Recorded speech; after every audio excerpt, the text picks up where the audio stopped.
નમસ્કાર.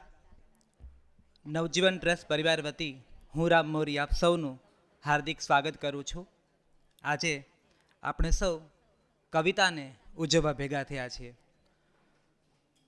કવિતા ગુજરાતી ભાષામાં કવિઓ જ્યારે કવિતા લખે છે ને પછી કવિતા વિશે માંડીને વાત કરે છે ત્યારે કવિતાના નવા નવા અર્થ આપણને સાંપડે છે.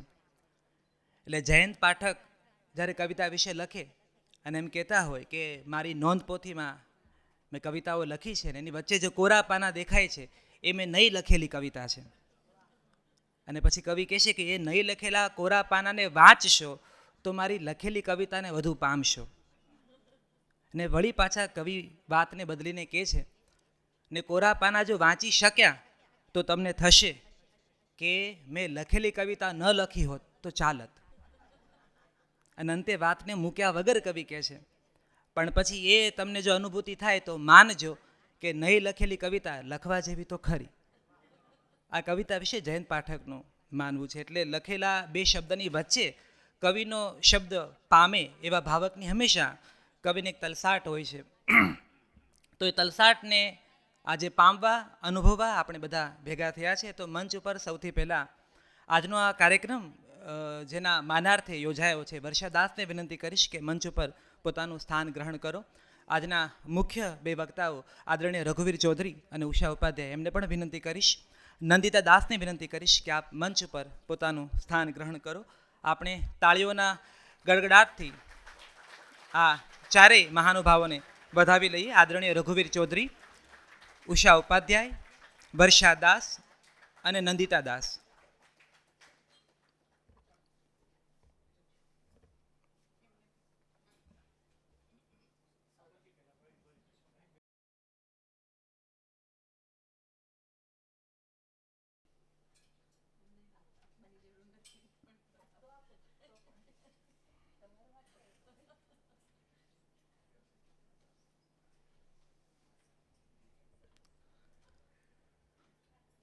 સવાસો વર્ષ જૂની નવજીવન ટ્રસ્ટનો આ ઇતિહાસ અને પુસ્તક પ્રકાશનની એક બહુ મોટી જૂની વડલા જેવી અમારી પરંપરા.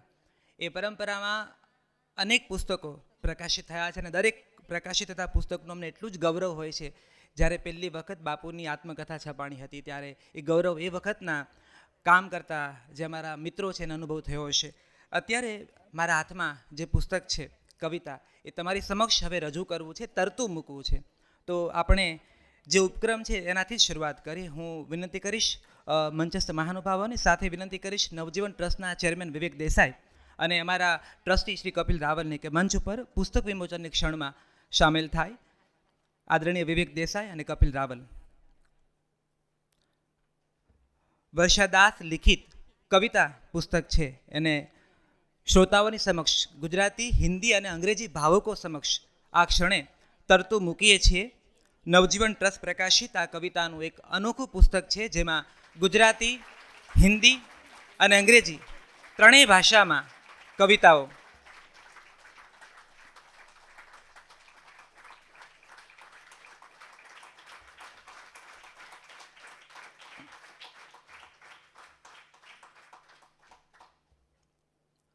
આપણી સમક્ષ રજૂ થયું છે. કવિતા ત્રણ ભાષામાં તમે મુખપૃષ્ઠ પર જોઈ શકો છો. ગુજરાતી, હિન્દી અને અંગ્રેજી આ ત્રણેય ભાષામાં કવિતાઓ, વર્ષાદાસ લિખિત કવિતાઓ આપ વાંચી શકશો. વર્ષાદાસ અને લખવાનો જે સંબંધ છે ને એ બહુ જૂનો છે. આમ તો 3 પેઢી જૂનો, અને 3 પેઢીથી એ શબ્દ તરતો તરતો હવે નંદિતા દાસના કેમેરા સુધી પહોંચ્યો છે. અને આ શબ્દ જુદા જુદા અર્થમાં આપણે ત્યાં ખીલ્યો છે. તો મને થાય કે સૌથી પહેલાં હું ઉષા ઉપાધ્યાયને વિનંતી કરું કે આપ આવો અને વર્ષાદાસની કવિતાઓને, કવિતાના પોતને જરા જુદી રીતે ખોલી આપો. કારણ કે આ તો કવયત્રીનો શબ્દ છે અને આ કવિતાઓથી પસાર થઈએ ત્યારે જોઈએ કે વર્ષાદાસ રંગોને અર્થ પૂછી રહ્યા છે. એ રંગોના અર્થ પૂછે છે, લોહીને પણ સંબંધ પૂછે છે. અને એ કહે છે એની કવિતાઓ કે આપણે માણસ અને કૂતરાની વાતો વધારે કર્યા કહીએ છીએ અને શબ્દને ક્યાં સુધી ચૂથીએ છીએ તો કે કસ નીકળી ન જાય એવા સમયમાં આપણે પ્રવેશ્યા છીએ. આ છે વર્ષાદાસની કવિતાઓ. તો હું કવયત્રી, લેખિકા, સંપાદક ઉષા ઉપાધ્યાયને વિનંતી કરીશ કે આપ પધારો અને વર્ષાદાસની કવિતાઓ અમારી વચ્ચે રમતી મૂકો. ઉષા ઉપાધ્યાય.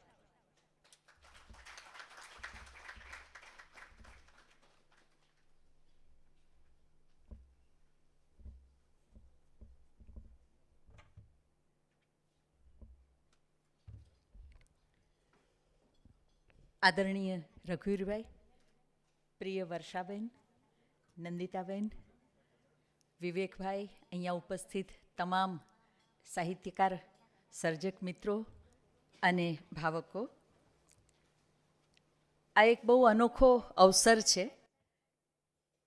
રામ જ્યારે વાત કરતો હતો ત્યારે મનમાં વર્ષાબેનની કવિતાના ચિત્રો જાગવા માંડ્યા હતા, કારણ કે એમની કવિતા છે એમાં સંવેદન તો ખરું જ, કલ્પના પણ ખરી, પણ જે રીતે ચિત્રો એમાં ઉઘડતા આવે છે એની એક મજા છે.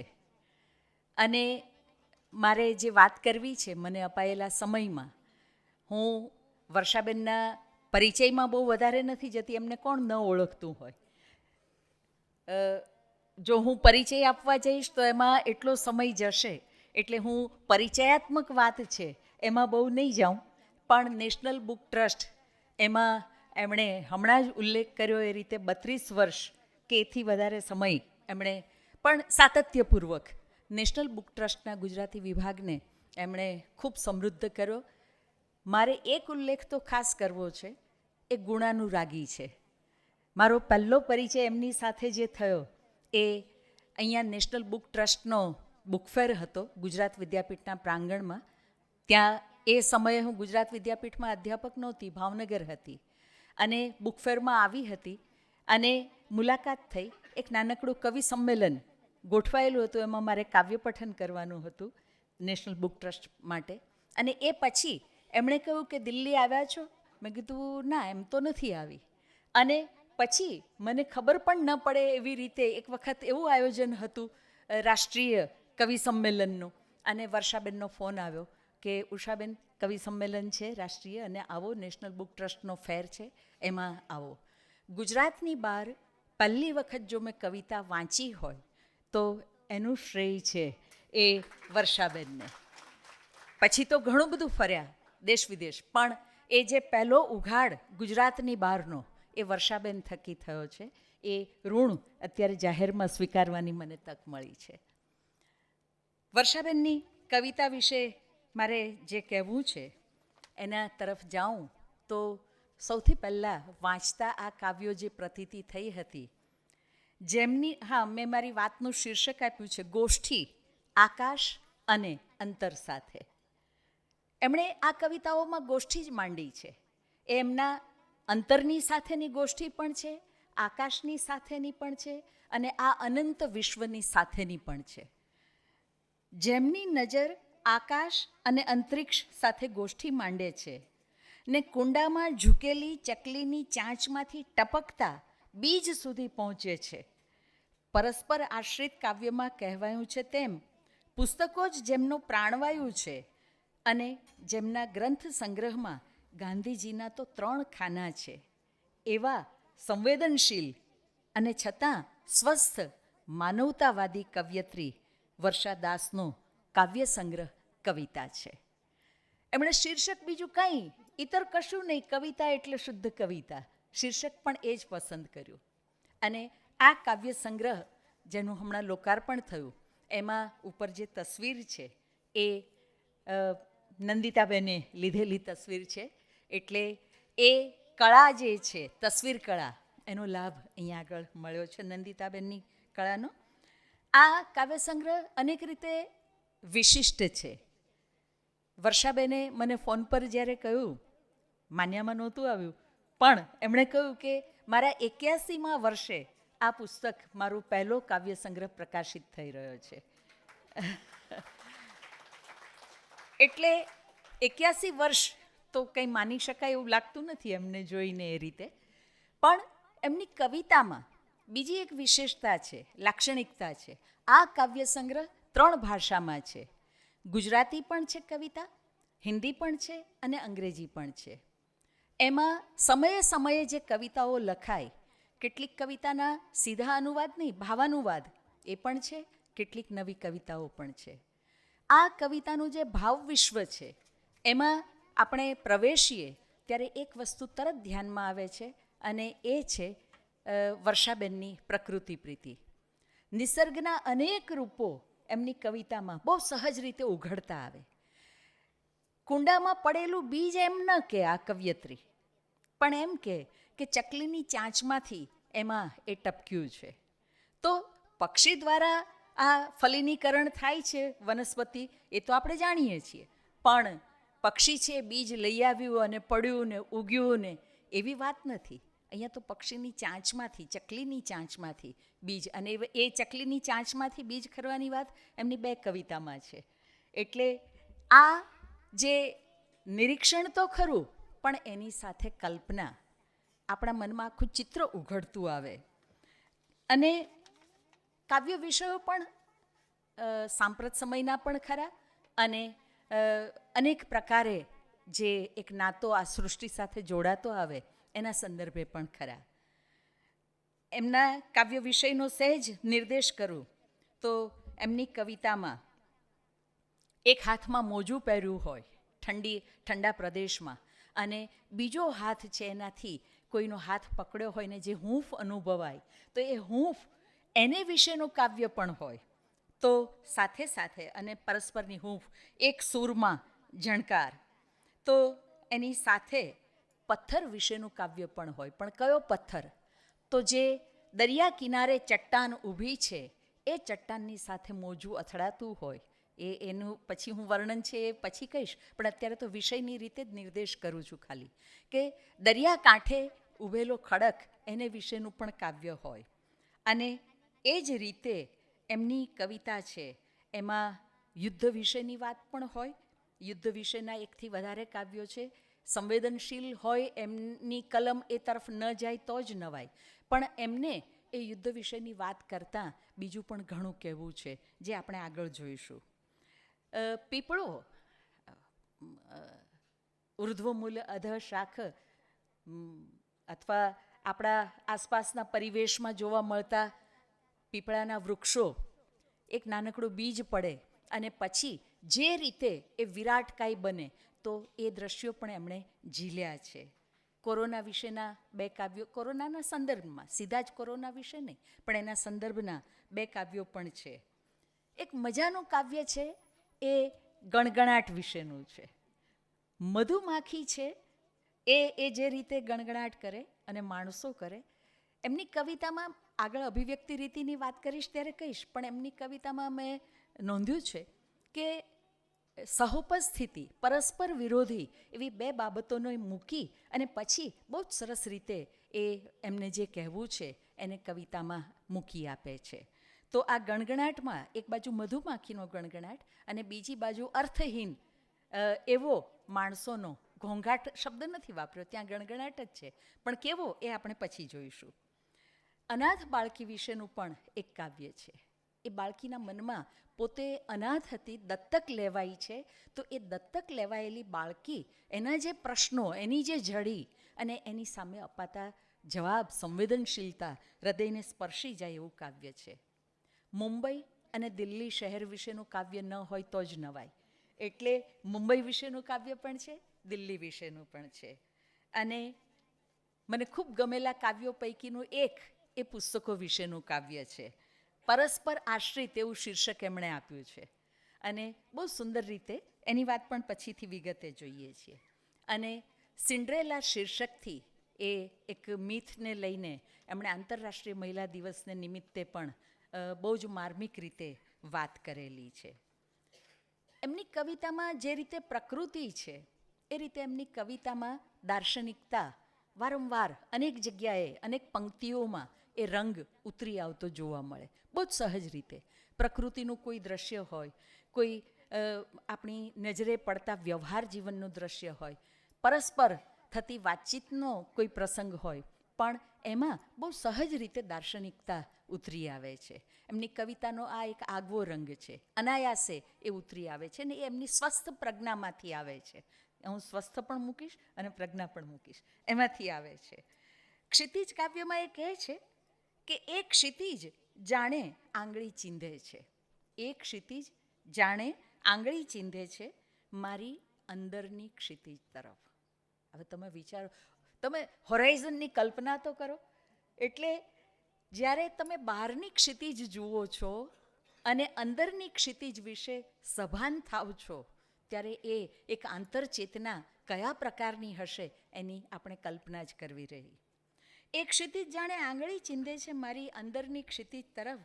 મારા જ્ઞાન અજ્ઞાનની રેખાઓ ક્યારેક દેખાય છે, ક્યારેક નથી પણ દેખાતી. તો આ જાગૃતિ, આ સભાનતા અને આત્મસંવાદ એમની કવિતાનું એક આગવું પાસું છે. તો એ જ રીતે કોના મોહે એ કાવ્યમાં કહે છે, એ કાવ્ય તો આગળ જોવું છે પણ આ ખાલી દાર્શનિકતાની રીતે બે પંક્તિ કહું છું કે તો પછી મહેકવાની ચહેકવાની આ ચાહ કોના માટે? જે કંઈ ઘટનાઓ બને છે, ઘટમાળ છે આખી સૃષ્ટિની, બહુ સુંદર રીતે એમણે એક પછી એક ખંડ મૂક્યા છે. પણ આ પ્રશ્ન કે કોના મોહે આ ઘટમાળ છે? અને કાલના સૂરજની છે ટેર, એમાં પણ એ પંક્તિઓ આવે છે કે ખેલ છે ઋણાનુબંધનો, અનાથ દીકરી વિશેનું જે કાવ્ય છે એમાં, કે ખેલ છે ઋણાનુબંધનો, કોણ ક્યાંથી આવે ને ક્યાં ચાલ્યું જાય. આ રહસ્ય કોઈ જગતના કોઈ છેડે ઉકેલાયું નથી અને એને વિશેનો પ્રશ્ન બહુ સહજ ઋણાનુબંધની પણ વાત છે અને કોણ ક્યાંથી આવે ક્યાં ચાલ્યું જાય એ પ્રશ્ન. તો અનંત પ્રશ્નો એ શીર્ષકનું જે કાવ્ય છે એમાં જે પ્રાકૃતિક સૌંદર્ય છે, સમૃદ્ધિ છે પ્રકૃતિની, એના નિર્દેશો કરીને પછી લખ્યું છે એમના થકી હું, જો જાગૃતિ, કે એમના થકી હું, પણ શું મારા થકી છે એ સહુ? પ્રકૃતિના આ તમામ ઘટકો, એના થકી હું, આપણું અસ્તિત્વ સમૃદ્ધ છે, પણ મારા થકી એ છે? ત્યાં પર્યાવરણના પ્રશ્નને ઘૂંટ્યા વગર પણ અંગુલી નિર્દેશ કરી દીધો છે, એક તર્જની સંકેત એના તરફનો આપણને મળે. તો જ્યાં રેતી જ સરહદ છે, સરહદ બધાએ ક્યાંકની ને ક્યાંક એ જે સીમાડાઓ છે રાજ્યના, રાષ્ટ્રના, દેશના, એ સીમાડાઓમાં બે બાજુ રહેતી પ્રજા એના જે પ્રશ્નો છે એને સંવેદ્યા હશે. તો અફાટ રણ, પેલી બાજુ પણ રણ છે, આ બાજુ પણ રણ છે, અને એ સરહદ એના સંદર્ભે આ ધરતી મારી અને તારી પણ, આ ધરતી મારી અને તારી પણ, હવા આપણા સૌની, અને જો હવા આપણા સૌની અને માનવતા પણ. તમે જો ક્યાં આવીને ઠરે છે કવયત્રીની કલમ. માત્ર વર્ણનો, માત્ર ચિત્રો, માત્ર સૌંદર્ય, માત્ર પ્રશ્નો ત્યાં નથી અટકતી, પણ માનવતા સુધી. એટલે એક માનવતાવાદી અભિગમ એમની કવિતામાં આપણે જે કહીએ ને એક ખરજના સ્વરમાં આપણને સંભળાય એવો એ સ્વર છે. અને એવી જ એક નજરોની વાત, આ તો નજરોની વાત છે, વિલીન થઈ જાય ને વિશાળ પણ બની જાય. કયા સંદર્ભમાં છે? તો જામ આખો ભરેલો છે કે અડધો ભરેલો છે, નજર ઉપર આધાર છે. એના જેવી વાત પણ બહુ સુંદર રીતે અહીંયા આગળ મૂકી છે કે પરિસ્થિતિને કઈ રીતે જોઈએ છીએ, આપણો પોઈન્ટ ઓફ વ્યૂ કયો છે, એના સંદર્ભમાં એમણે બહુ સુંદર રીતે એ વાત મૂકી છે. એમની કવિતામાં સાંપ્રતના આલેખનોના સંદર્ભે મનુષ્યની વૃત્તિ હોય અથવા ઘટનાઓ હોય, કોઈ વિશેષ સંદર્ભો હોય, એમાં એમણે જે આલેખન કર્યું છે એમાં ક્યાંક વ્યંગ અને કટાક્ષ, ક્યાંક સ્પષ્ટપણે તો ક્યાંક ઇંગિત કરીને એ વ્યંગ અને કટાક્ષ પણ માણવા જેવો છે. એક જગ્યાએ લખ્યું છે એમણે, અને એ પણ કાવ્ય પણ વિશિષ્ટ છે. કુંડામાં ખીલેલો ચંપો, અને કુંડામાં તે કાંઈ વૃક્ષ હોય? પ્રશ્ન કરે છે આવેલા મહેમાન. અને પછી એના સંદર્ભે જે ચાલે છે, તો વસંતને વધાવતા આ પાંદડા માણસ કરતાંય વધુ સંવેદક. અને પેલું જે બિટવીન ધ લાઇનની વાત રામે કરી હતી એવું કે બે પંક્તિની વચ્ચે કવિ તો અહીંયા અટકી જાય પણ આપણું મન આગળ ચાલે કે વસંતને વધાવતા આ પાંદડા માણસ કરતાં એ વધુ સંવેદક. તો આપણે વસંતને અનુભવીએ છીએ ખરા? આપણે તો દરેક ઋતુમાં એક સરખા, આપણને નથી તો વસંત અડતી, નથી તો ગ્રીષ્મ અડતો, નથી તો શીતકાલ. આપણે સ્વસ્થ હોવાનો દેખાવ કરી મોહરા પહેરીને જીવીએ છીએ. તો અહીંયા આગળ ચંપાને નિમિત્તે બહુ સુંદર રીતે એ વ્યંગ થયો છે. અને જેનો ઉલ્લેખ રામે કર્યો એ કાવ્યમાં પણ કૂતરાને માણસ કહો તો બહુમાન, માણસને કૂતરો કહો તો અપમાન. એટલે જે રીતે આપણે કહીએ છીએ ને કે એક ડેરોગેટરી ટર્મ અને એનો વિનિયોગ કરીને આપણે પશુઓને ઉતારી પાડીએ છીએ, પણ શું માણસ છે એ ખરેખર માણસ છે ખરો?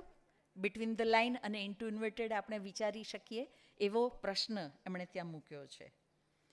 અને શા માટે કાવ્યમાં યુદ્ધમાં થતી હિંસાના સંદર્ભે કવયત્રી કહે છે કે હવે હાથ મિલાવવાને બદલે, આ કેટલું કઠિન છે, સમજવું તો બરાબર છે પણ જીરવવું એ બહુ કઠિન હોય એવી પરિસ્થિતિ વિશ્વની અંદર કોઈને ને કોઈ ખૂણે ચાલતા યુદ્ધો સર્જે છે. કે હવે હાથ મિલાવવાને બદલે મારવાનું સહેલું લાગે છે, ભેટવાને બદલે ગાળો દેવાનું સરળ લાગે છે, જિંદગી બચાવવાને બદલે લેવાનું સહજ લાગે છે. એ આખો જે સંદર્ભ છે યુદ્ધોનો એ એમની કવિતામાં બહુ તાર સ્વરે આપણી સામે મુકાયો છે. એમની કવિતાની એક વિશેષતા એ પ્રશ્નવાચક પંક્તિઓ અને શીર્ષકમાં પણ પ્રશ્નાર્થનો વિનિયોગ, વારંવાર પ્રશ્ન આપણી સામે મૂકે છે. કવિની સંવેદનશીલતા એ સામા ભાવકને જો ઝકઝોરે નહીં તો જ નવાય. એટલે એમની કવિતાના શીર્ષકોમાં પણ એકાધિક વખત પ્રશ્નાર્થનો વિનિયોગ થયો છે અને એમની કાવ્ય પંક્તિઓમાં પણ પ્રશ્નાર્થનો વિનિયોગ જોવા મળે. આપણે કોણ, કવિતાના શીર્ષકો કહી રહી છું. આપણે કોણ, કોના મોહે, કોની રમત, શા માટે, સુખ ક્યાં છે, આ બધા જ એમના કાવ્યના શીર્ષકો પ્રશ્નાર્થ લઈને આવ્યા છે. તો જે પ્રશ્નવાચક પંક્તિઓ છે, બહારની હવાનું જોર છે કે મારા હાથ કમજોર છે, બહારની હવાનું જોર છે કે મારા હાથ કમજોર છે, તોફાન કોનું ને શેનું, તોફાન કોનું ને શેનું, વાદળો અને વરસાદનું કે શેરીની વાનર સેનાનું કે પછી ભ્રમિત માનવીઓનું. તો એક પછી એક પ્રશ્નાવલી મૂકી અને ભાવકના હૃદયના ઊંડાણ સુધી વાતના મર્મને કવયત્રી પહોંચાડે છે. અને અદૃશ્ય તાજ કોરોના સંદર્ભના કાવ્યમાં છે. અદૃશ્ય તાજ જીવન શાને ભરખે છે, શું કોઈ નવો શત્રુ જન્મ્યો છે અને તક જોઈને ત્રાટક્યો છે? તો વળી આપણે કોણ કાવ્યમાં પ્રશ્ન કરે છે. આખું કાવ્ય જ એ તો પ્રશ્ન લઈને આવ્યું છે કે આપણે કોણ છીએ. અને એક સુરમાં ઝણકાર એમાં પણ આવી જ પ્રશ્નની સાથેની પંક્તિઓ મળે છે. આ બીજા હાથની હૂંફ કોની છે, ગરમ લોહીની કે તપતા સૂરજની કે પછી દિલમાંથી સતત વહેતા વાલની? તો આ પ્રશ્નવાચક પંક્તિઓથી પણ એમણે પોતાને જે કહેવું છે, પ્રશ્નનો હૂક મૂકીને ભાવકના ચિત્ત પ્રવાહમાં એમણે સંવેદનાને જગાડવાનું કામ કર્યું છે. એમની કેટલીક લાક્ષણિકતાઓ કવિતાની એ તમારા સૌની સામે મૂક્યા પછી એમના કાવ્યો જે મને ગમ્યા છે એને વિશે થોડી વિગતે વાત કરવી છે. અને એમાંનું એક કાવ્ય જે છે મને જે ખૂબ ગમ્યું છે, એવા સુંદર ચિત્રો આપ્યા છે એમાં અને ખૂબ સરસ રીતે આખી વાત કરી છે. જે યુદ્ધના સંદર્ભની મેં વાત કરી હતી, એક જમાનો હતો, બાળકો પતંગિયાની પાછળ દોડતા હતા. બદલાતા સમયના બહુ જ સુંદર ચિત્રો આ કાવ્યમાં કવયત્રીએ આપ્યા છે. કે એક સમય હતો, એક જમાનો હતો, બાળકો પતંગિયાની પાછળ દોડતા હતા, ફૂલોની માળા બનાવતા હતા, પાંચિકાથી રમતા હતા. એમના કલરવથી ગુંજી ઉઠતા શેરીઓને ઘર આંગણ. એક દ્રશ્ય, એક ચિત્ર, એક યુગ પૂરો થયો. બીજો યુગ, પરિવર્તન. અને કેવો યુગ આવ્યો? તો પછી નવો વાયરો વાયો. બાળકોએ બટન દબાવ્યા, ચાવીઓ ફેરવી, ઢીંગલી બોલવા માંડી, વાંદરાએ તાળી પાડી, વગેરે વગેરે. ફરી પાછો એક સમયખંડ બદલાયો અને હવે તમે જુઓ કે બહુ જ આપણા મનમાં પણ પ્રશ્નોની વણઝાર જગાવી દે એવી રીતે એમણે આલેખન કર્યું છે. તે પછીના સમયમાં બાળક બેઠું છે, કીબોર્ડ પર આંગળીઓ દોડાવે છે, સાથે મૂકેલા મોનિટરમાં ઠા ઠા ગોળીઓ ચલાવે છે, આકાશમાંથી આગ વરસે છે, બાળક સ્તબ્ધ છે, મૌન છે, પણ મનમાં હાહાકાર છે. બાળક સ્તબ્ધ છે, મૌન છે, પણ મનમાં હાહાકાર છે. કોઈ રીતે પેલા માણસને મારવાનો છે. એ રમત, વિડીયો ગેમ શું શીખવે છે કે શું પ્રેરે છે? કોઈ રીતે પેલા માણસને મારવાનો છે. જો નહીં મારી શકે તો હારની હતાશા થશે. જો લોહી લુહાણ કરી દેશે તો જીતનો આનંદ મળશે. અને પછી આગળ કવયત્રી કહે છે, આખું કાવ્ય નથી વાંચવું, પણ આગળ કહે છે એ ચિત્રો તો ખરેખર આ કવયત્રીની જે વ્યાપક દ્રષ્ટિ છે અને સંવેદનશીલતા છે એની આપણને તીવ્ર પ્રતીતિ કરાવે. યુદ્ધમાં ધ્વસ્ત થઈ ગયેલા મકાનો, એ ધ્વસ્ત મકાનોના કાટમાળની વચ્ચે સંતાકુકડી રમતા બાળક અને જમીનદોસ્ત થયેલી ઇમારતોની વચ્ચે ગોળીઓના ખાલી ખોખા શોધે છે, ટેન્કોની અંદર બહાર મજેથી સંતાકુકડી રમે છે, અને કેટલાક બાળકો લાશોની વચ્ચે એમના મા બાપુને શોધે છે. તો આ કવયત્રીની સંવેદનશીલતા અને ક્યાં સુધી એ એમની નજર નિહાળે છે અને સંવેદે છે એની વાત.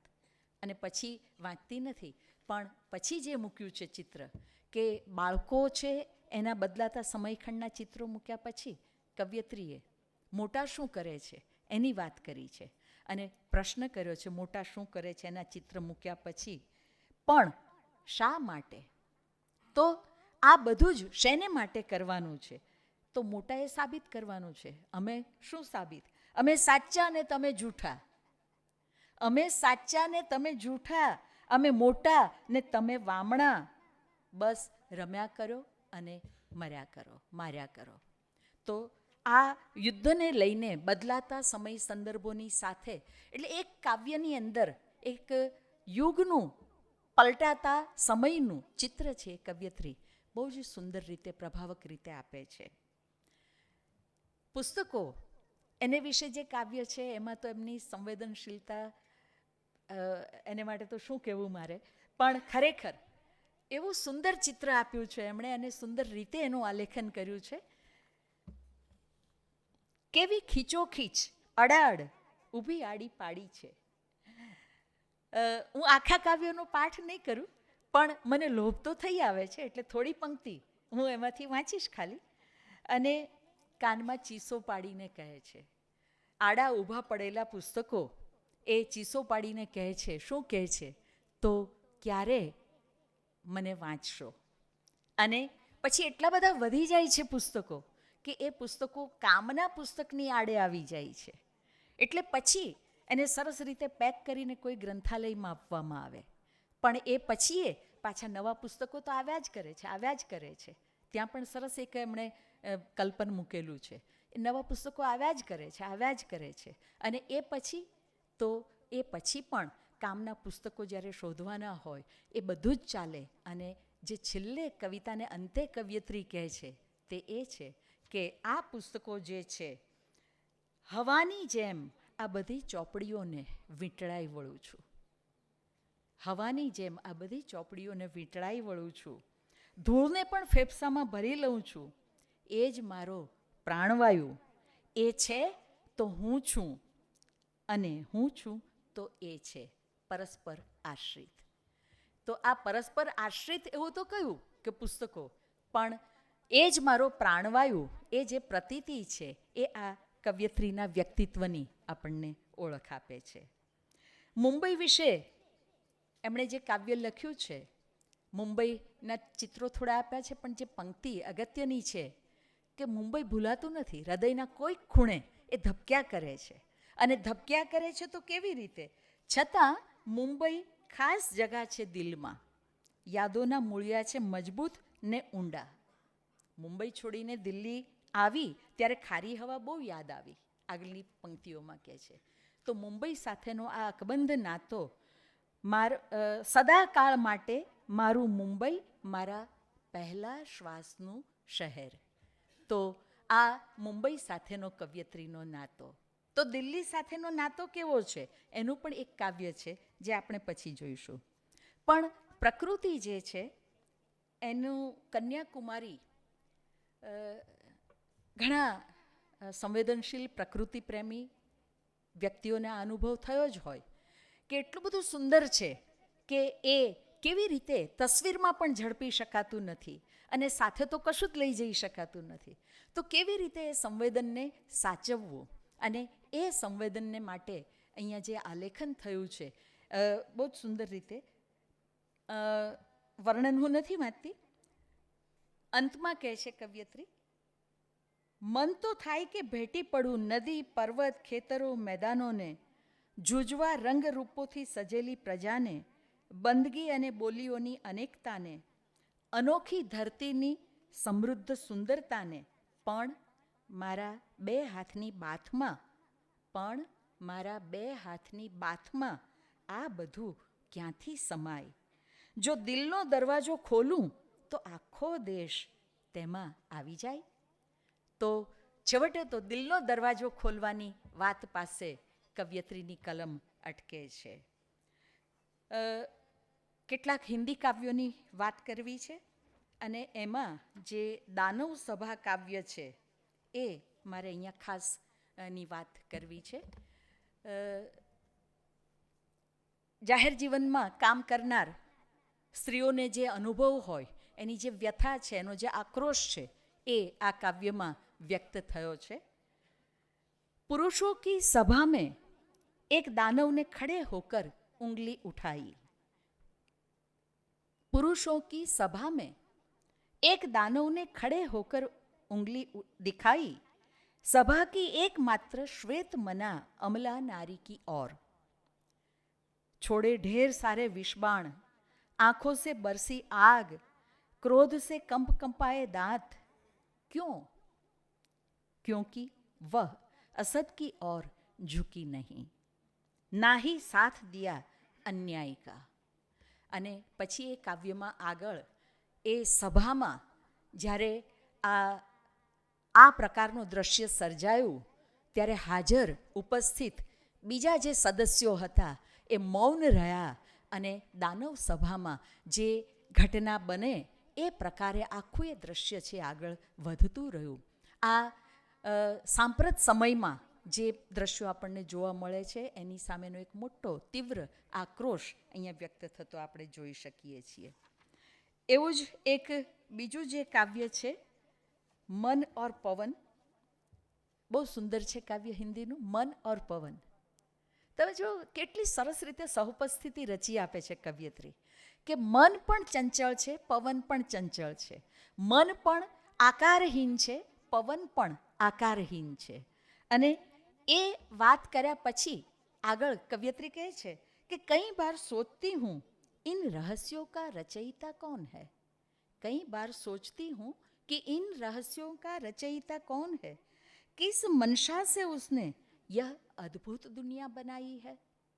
તો આ એક વિસ્મય એ પણ એની સાથે જોડાતું આવે છે. અને મોબાઈલ વિશેનું કાવ્ય પણ છે. બધા કાવ્યો વિશે તો અહીંયા વાત નહીં થઈ શકે, પણ સાંપ્રત સમયની ઘટનાઓ એને પણ એમણે લીધી છે. કોરોના કાળમાં જે રીતે પોતાના વ્યવસાયના સ્થળને છોડીને વતન જવાનું હોય અને જે પ્રકારે અવ્યવસ્થા અને દુઃખોને એટલે આપણે એનું વર્ણન જ ન કરી શકીએ, પરિસ્થિતિઓ સર્જાય એના નિર્દેશો પણ આ કવિતામાં છે. અનાથ બાળકીના પ્રશ્નોને લઈને પણ એની સામે જે રીતે સંવેદનશીલતાથી માતા પિતા રજૂઆત કરે છે કે દેવોએ તને અમને આપી છે અને જે રીતે વહાલ કરે છે, ભલે જન્મ નથી આપ્યો પણ મારી ગોદમાં તને સુવાડી છે, તને વહાલ કર્યું છે, એ જે વાત મૂકે છે. અને પ્રકૃતિના તો અનેક રમ્ય ચિત્રો આ કવયત્રીએ એમની કવિતામાં આલેખ્યા છે. વર્ષાદાસની કવિતા એ તમે એમાંથી પસાર થાઓ ત્યારે કેટલીક વસ્તુ જે તમારા મનમાં ઊંડે સુધી અસર કરી જશે, યાદ રહી જશે. તો બે બાબત છે. એક તો પ્રકૃતિ માટેની એમની પ્રીતિ, નિસર્ગના અત્યંત રમણીય રૂપો એમની કવિતામાં વિવિધ રીતે ઉતરતા આવ્યા છે. બીજો એમનો માનવતાવાદ.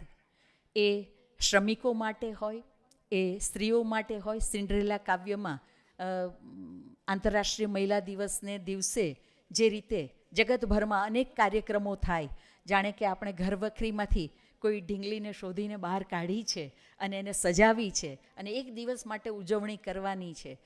પછી રાજકુમાર તો રાજકુમાર જ રહે છે, પણ જેમ સિન્ડ્રેલાની કથામાં રાત્રે 12 વાગે એટલે પાછું મૂળ રૂપ આવી જવાનું છે, એમ એ આંતરરાષ્ટ્રીય મહિલા દિવસ પૂરો થાય અને સ્ત્રી તો પાછી હતી એની એ જ વસ્તુ બની જાય અને રાજકુમાર તો પાછો રાજકુમારનો રાજકુમાર જ રહે.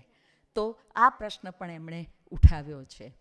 એમની કવિતામાં ભાષાનું જે સૌંદર્ય છે, જે એક પ્રકારની સ્વસ્થ અભિવ્યક્તિ છે અને સાથે સાથે ચિત્રો છે, કલ્પનાસભર ચિત્રો છે, એણે એમની કવિતાને ખૂબ આસ્વાદ્ય બનાવી છે. હું કેટલાક દ્રષ્ટાંતો જ તમારી સામે મૂકી શકી છું. ઘણું બધું તારવીને લઈ આવી હતી, પણ મને ખબર છે સમયની મર્યાદામાં વાત કરવાની છે, એટલે મેં જે કંઈક જે કહીએ ને આપણે રસના ચટકા, થોડાક સ્વાદ, થોડા બિંદુઓ એ મેં તમારી સામે મૂકી આપ્યા છે.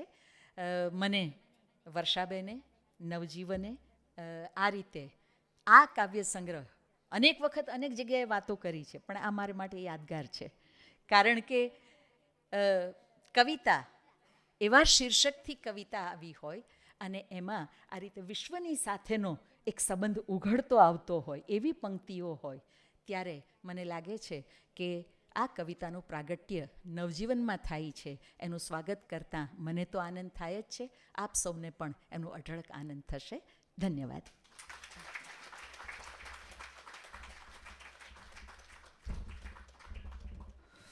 ખૂબ ખૂબ આભાર આદરણીય ઉષાબેન.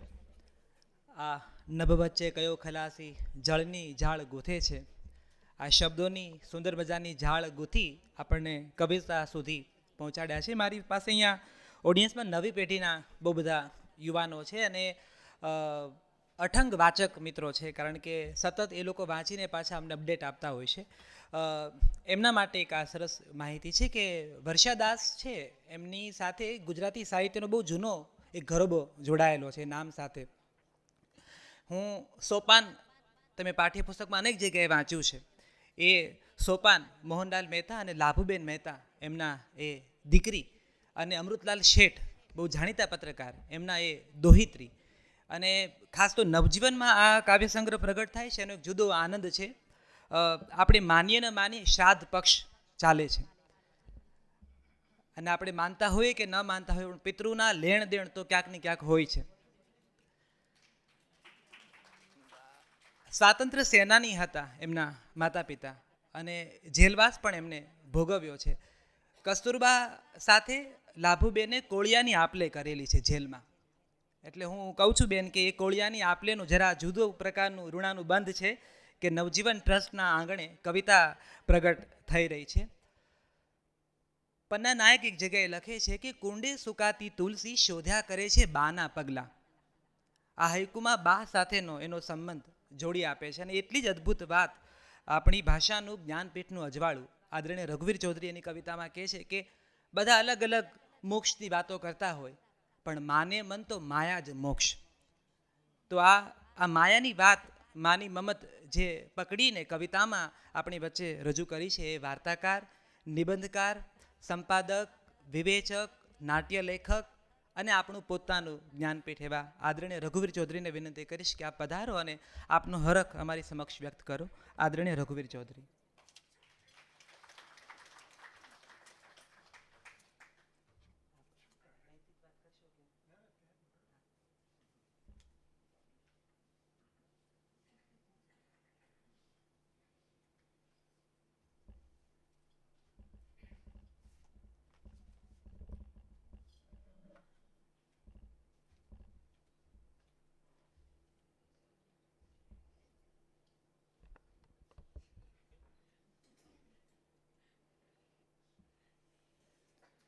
આદરણીય વર્ષાબેન, ઉષાબેન, એક નામ નંદિની પણ છે ગુજરાતમાં, પણ આ નંદિતા છે. સ્વાતિબેન આવ્યા છે, એમના મોટા બેન નંદિની. ભાઈનું નામ શું? સિદ્ધાર્થ. Very good. બહુ તેજસ્વી છે યુવક. નંદિતાથી નાના કે મોટા? નાના. 6 વર્ષના.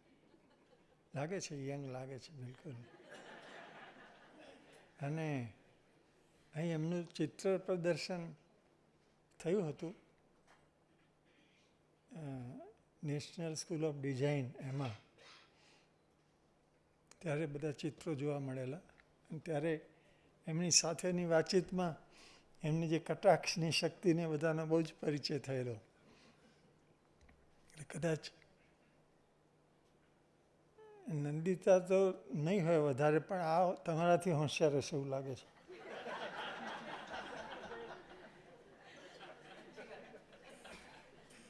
આ બધા લોકો એકથી વધારે કલાઓમાં આવરદા છે. આ ઉષાબેન તો પહેલાં કલા સમીક્ષક હતા અને વર્ષો સુધી કલા સમીક્ષક તરીકે હિન્દી જગતમાં જાણીતા હતા. એટલે ચિત્ર સાથે, ભાષાઓ સાથે ઘણો ગાઢ સંબંધ એમનો. પૂર્વ ભારતની બધી ભાષાઓ એમને આવડે. બંગાળી આવડે, ઉડિયા કે ઓડિયા શું કહો છો તમે? ઓડિયા. એમાં ઓડિયામાંથી તો ઘણા અનુવાદો કર્યા છે એમણે. અંગ્રેજીમાં તો લખતા જ હતા એ કલા સમીક્ષક તરીકે, વર્ષો સુધી લખ્યું.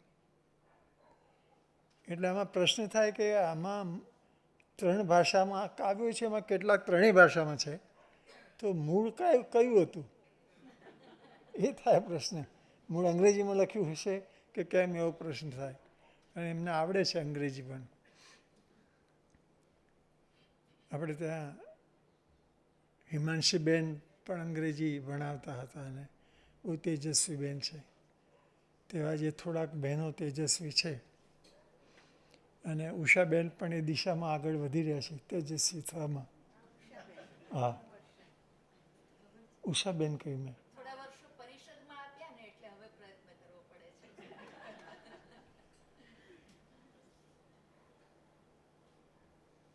તો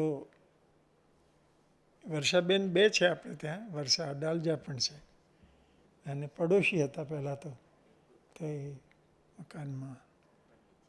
કૌટુંબિક સંબંધ પણ ખરો બધાને.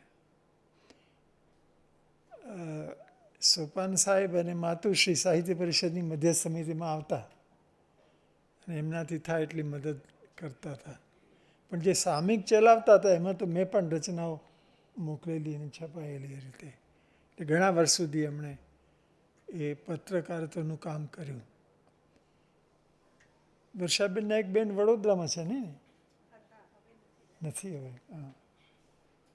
તો તેજસ્વી દીકરીઓ, એમણે માતા પિતાનો યશ વધાર્યો. વર્ષાબેન તો દિલ્હી ગયા, દિલ્હી જઈને મુંબઈના વખાણ કર્યા એટલે નવાઈ લાગે છે. પણ મુંબઈના ખરેખર વખાણ કર્યા. પહેલો શ્વાસ મુંબઈમાં લીધો એ કારણે મુંબઈ એમને ગમે. લાંબુ કાવ્ય છે પણ એમને ગમે છે. દિલ્હી કેમ નથી ગમતું? મને તો દિલ્હીના વૃક્ષો જોઈને બહુ યાદ આવે. કેટલા બધા વૃક્ષો છે દિલ્હીમાં. મુંબઈમાં તો ક્યાં વાવો તમે, જગા જ નથી રહી. તો છે થોડા થોડા વૃક્ષો. દિલ્હીમાં માણસો બહુ આવ્યા ને બહુ ગયા ને એવું બધું તમે કહો છો, પણ દિલ્હી બધાને સમાયા છે. અને દિલ્હીમાં બધા રસ, ગુણ, દોષ બધા જ છે. અને જે સુંદર છે એ તો સુંદર ત્યાં પણ છે, દિલ્હીમાં પણ. તો તમારે લખવું જોઈએ, ગદ્યમાં આવે. નવલકથા લખો. એમણે વાર્તાઓ લખી છે. સુંદર નામ છે. અચ્છા, તને યાદ છે? વાહ. તે લેસન કર્યું હશે ને એટલે. કનુપ્રિયા એ રાધાનું નામ છે આમ તો. એ નામનો સંગ્રહ છે એમનો. એના વિશે મેં 30 વર્ષ પહેલાં લખેલું. કનુપ્રિયાનું અવલોકન લખેલું મેં. પછી વાર્તાઓ કેટલી થઈ ખબર નથી, પણ કનુપ્રિયાની ઘટના વિનાની વાર્તાઓ ઘણી છે એમાં. સુરેશ જોશીથી પ્રભાવિત થયા વિના પોતાની રીતે એમણે વાર્તાઓ લખેલી છે. એટલે જે અમૂર્ત રજૂઆત કરવાની હોય એ કવિતામાં હોય કે વાર્તામાં હોય, પણ મુખ્યત્વે સંવેદન પ્રધાન રચના કરવી એ એમનો સ્વભાવ રહ્યો છે. ઉષાબેને કેટલાક સુંદર દાખલા આપ્યા. એક જે બોન્સાઈ, તમે જો કે બોન્જાઈ એવું લખ્યું છે પણ અમે બોન્સાઈ કહીએ છીએ. કુંડામાં ચંપાનો છોડ વાવ્યો છે. ચંપાને તો ઝાડ તરીકે જ આપણે જોઈએ છીએ, એ પણ જોતા હશે, પણ આ છોડ તરીકે પણ ઝાડનું કામ આપે છે અને બધી ઋતુઓનો અનુભવ એ કરે છે. છેલ્લે વસંતનો પણ અનુભવ કરે છે અને એમ કહીને પોતાની સંવેદના વ્યક્ત કરે છે. તો આ એક સાંગરૂપક પ્રકારની ટૂંકી રચના છે, પણ આપણે કુંડામાં સૌંદર્યને સાચવતા, સુરક્ષિત રાખતા ટેવાયા છીએ. આ નગર જીવનની બલિહારી છે અને આ રીતે આપણે સમાધાન કરીએ છીએ. એટલે આ એક નાની પણ બહુ સૂચક રચના છે. જો એક જ રચના મને પસંદ કરવાનું કહો તો રેતવાળી રચના કહો. મંટોને પણ યોગ્ય રીતે યાદ કર્યા છે. મંટોને મૂંઝવણ થયેલી કે આ રેત છે બધે, તો કઈ બાજુ પાકિસ્તાન ને કઈ બાજુ હિન્દુસ્તાન, બંને બાજુ રેત છે. અહીં રેત ઉડીને ત્યાં જાય છે ને ત્યાંની ઉડીને અહીં આવે છે. એટલે આ ભાગલા કૃતક છે. મંટો તો બધે ફરી વળેલા અને બંને જગ્યાએ ઘણા લોકપ્રિય હતા, પણ રેતના આધારે વર્ષાબેને આ જે કૃતક ભેદ છે દેશ વચ્ચેના, એના પ્રત્યે નાપસંદગી વ્યક્ત કરી છે અને 2 પૃષ્ઠમાં ચાલે છે રચના અને સારી રીતે, સહેજ પણ ક્યાંય કૃત્રિમતા નથી એ રીતે એમણે આ રેત બહુ પાયાની વસ્તુ છે. માટી અને રેત જુદા છે, પણ કબીર સાહેબમાં એક થાય છે. તો એ બહુ સુંદર રચના છે એમની. પછી બેને જે ઉલ્લેખ કર્યો મન અને પવન, એ પણ સુબદ્ધ રચના છે, ટૂંકી છે અને મનોજવમ મારુત તુલ્ય વેગમ, પવન હનુમાન, એનો વેગ મન જેવો છે. મનનો વેગ સૌથી વધારે હોઈ શકે. તો મન અને પવન એ અંગ્રેજીમાં જ છે ફક્ત, નહીં બીજે ગુજરાતીમાં નથી એ રચના. હા, હિન્દીમાં છે. તો આ 3 ભાષાઓમાં કાવ્યો છે અને આપણને તો કેટલું અંગ્રેજી આવડે છે ખબર નથી, પણ સમજાય છે. વર્ષાબેન જે લખે છે અંગ્રેજી સાદું સીધું. વડોદરામાં સ્કૂલ ઓફ આર્કિટેક્ચરના પ્રોફેસર હતા માધવ અચવલ. એ જે બોલે એ બધું સમજાતું, ગહનમાં ગહન વાત પણ એ કરતા. એટલે કેટલાક એવા સુંદર વક્તાઓ હોય કે જે અંગ્રેજી બોલતા હોય કે કોઈ પણ ભાષા બોલતા હોય પણ આપણા સુધી પહોંચે. તો વર્ષાબેનનું અંગ્રેજી પણ મારા જેવાને પણ સમજાય એટલું સરળ અને પારદર્શી છે. એટલે અહીંથી દિલ્હીમાં ગયા તો એમનું હિન્દી સરસ થયું છે. અંગ્રેજીમાં તો એ લખતા જ હતા, સમીક્ષા લેખો લખતા હતા અને કાવ્યો પણ લખ્યા છે. ફિક્શન નથી લખ્યું, વાર્તાઓ લખી છે. આત્મકથા લખો.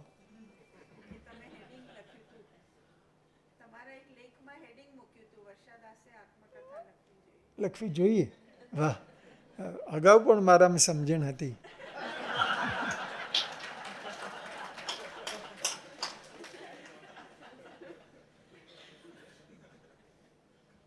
સુખ દુઃખની વાત તો નથી કરતા, કવિતાની વાત છે એટલે આનંદની જ વાત છે. પણ જે સંઘર્ષ પ્રાપ્ત થયો એમાંથી બહાર આવ્યા અને ગાંધીજીમાં ટકી રહ્યા. પહેલાં જે પુસ્તકોની વાત છે ને એમાં ત્રણ ખાના ગાંધીજી માટે રાખ્યા છે. એટલે તમારા જીતેન્દ્રભાઈ વર્ષાબેનનું છાપવા માટે આ 3 ખાના ગાંધીજીને એમણે આપ્યા છે, એક કારણ છે એ રીતે.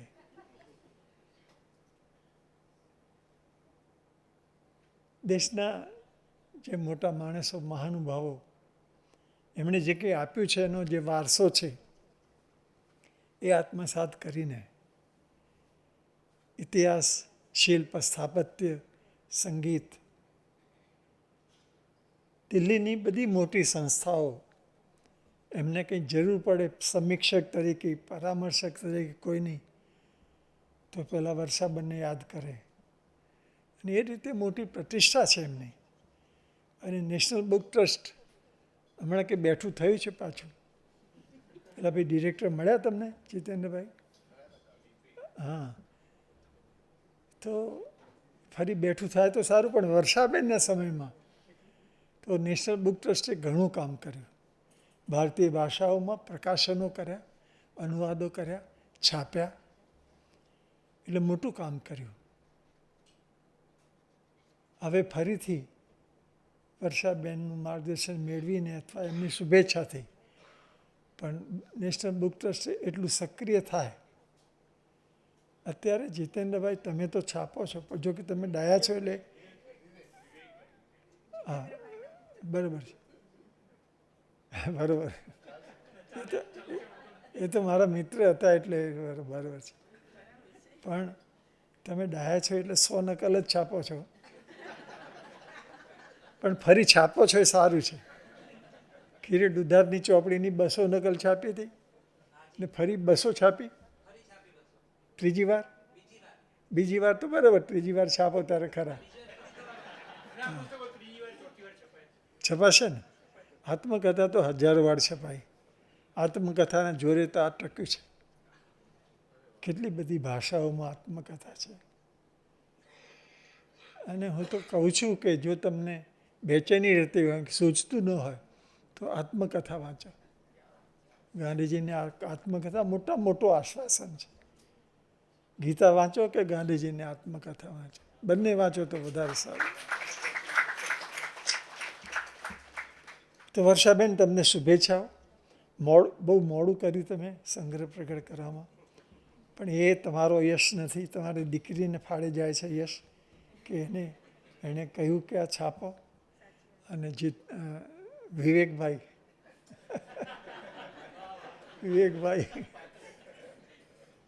અમે ખાસ મિત્રો, હા, જીતેન્દ્રભાઈને અમે ઠાકોરભાઈ મુરબ્બી અમારા, એમને માટે હું ખાખી બીડી ખરીદી આવતો.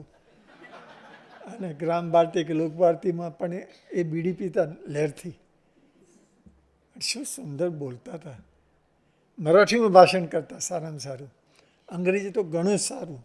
પર્યાયોનો કોષ કરતા ને એનું ઉમાશંકર, તો ઉમાશંકર ઠાકોરભાઈના વખાણ કરે. તો ઠાકોરભાઈ, જીતેન્દ્રભાઈ અને વિવેકભાઈ, શિલ્પા પણ પત્રકાર તો ભણી છે એટલે એને આવડતું હશે.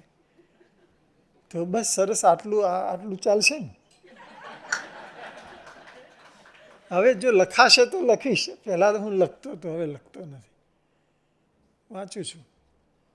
એટલે તમારા ઘણા ખરા કાવ્યો 2 વાર વાંચી ગયો છું અને હજુ વાંચી શકાય એવા છે.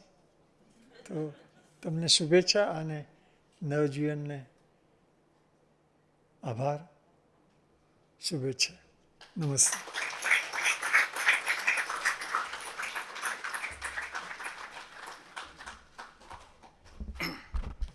ખૂબ ખૂબ આભાર આદરણીય રઘુવીરભાઈ.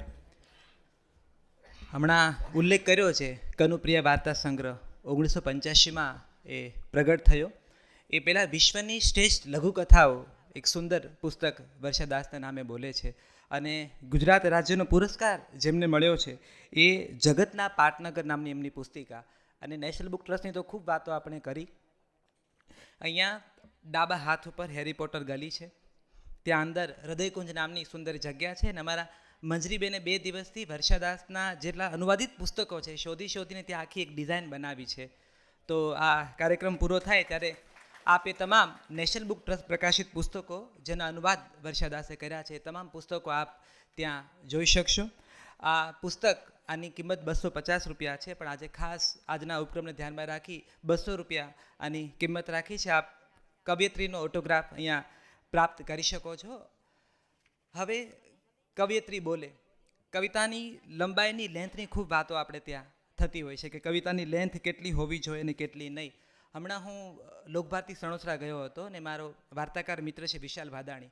અમે લોકો વાતો કરતા હતા. એણે રશિયન કવયત્રીની મને વાત કરી, વેરા પાવલોવા, જેને રશિયાનો સૌથી મોટો પુરસ્કાર મળ્યો છે. એની કવિતા બહુ જ નાની હોય. તો કોઈ પત્રકારે એને પૂછ્યું કે કેમ આટલી નાની નાની કવિતાઓ તમે લખો છો?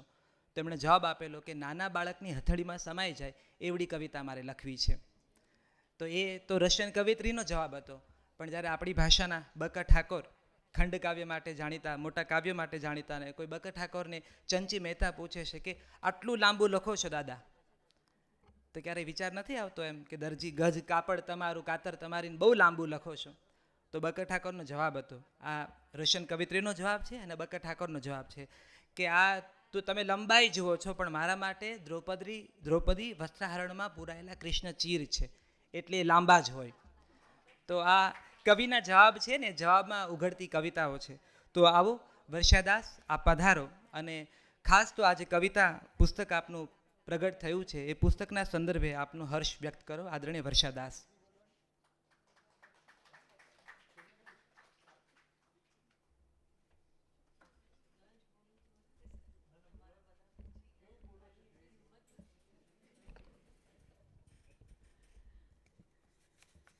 અહીં ઉપસ્થિત આપ સૌને મારા પ્રણામ.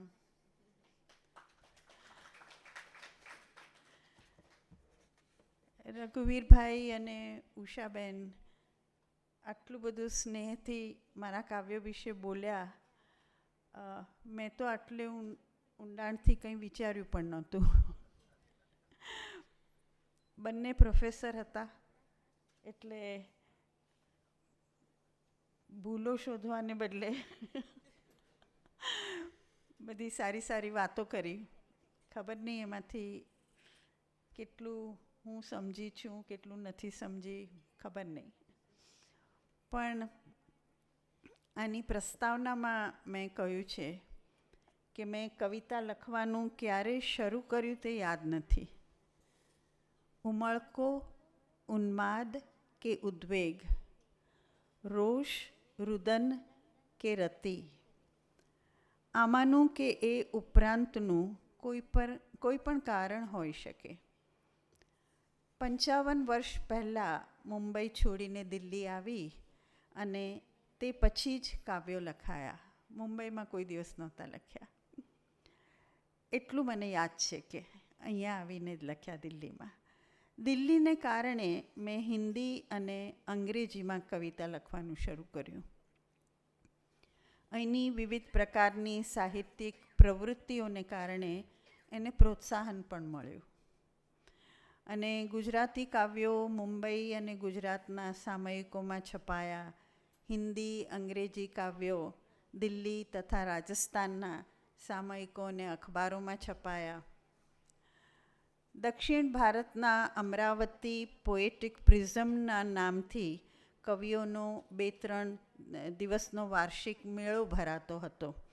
એમાં મેં 3-4 વર્ષ ભાગ લીધેલો. એમાં દેશ પરદેશના કવિઓ પોતાની કવિતાઓ વાંચતા હતા.